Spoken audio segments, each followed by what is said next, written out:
सदर अली वक़ार, एक बूढ़ी माँ अपने दरवाजे पर बैठी तड़प रही है और इल्तिजा कर रही है कि खुदारा मेरे बेटे को बचा लो, मेरे लख्ते जिगर को बचा लो।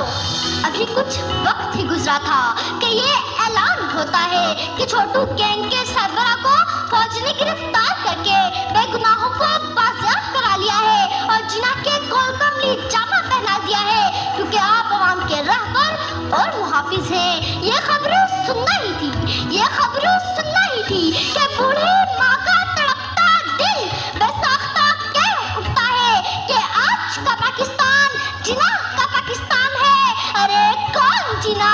वो जिना जो बच्चों से कहते थे कि इल्म तलवार से ज्यादा ताकतवर है, और आज उन गरीब और मजदूर बच्चों ने सड़क किनारे खोले गए स्कूल में तालीम हासिल करके ये साबित किया कि आज का पाकिस्तान जिना का पाकिस्तान है।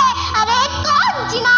वो जिना जो कहते थे कि मर्दों के साथ औरतें भी आगे बढ़े, और आज उन औरतों ने इन तार का टिकाकर कदम रखकर एशिया की तेज रफ्तार लड़की बनकर और जहाज उड़ाकर ये साबित किया कि आज का पाकिस्तान जिना का पाकिस्तान है। अरे कौन जिना?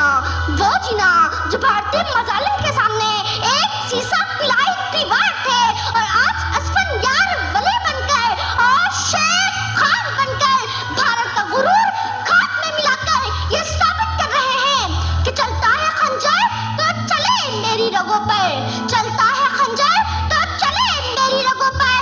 खुदी बेच कर अपनी मैं कभी झुक नहीं सकता, और मिटने को तो ये दुनिया भी मिट सकती है लेकिन, और मिटने को तो ये दुनिया भी मिट सकती है लेकिन तारीख के और आग से मैं मिट नहीं सकता, तारीख के और आग से मैं मिट नहीं सकता।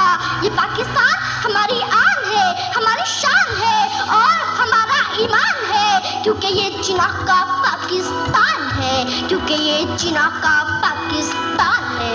ये पर्वत ये झरने ये चार इसके, ये पर्वत ये झरने ये चार इसके, ये जंगल ये सहरा ये गुलजार इसके, किसी को भी रौनक मिटाने न देंगे, किसी को भी रौनक मिटाने न देंगे। वतन पर कभी आँच आने न देंगे, वतन पर कभी आँच आने न देंगे। आप पाकिस्तान जिंदाबाद।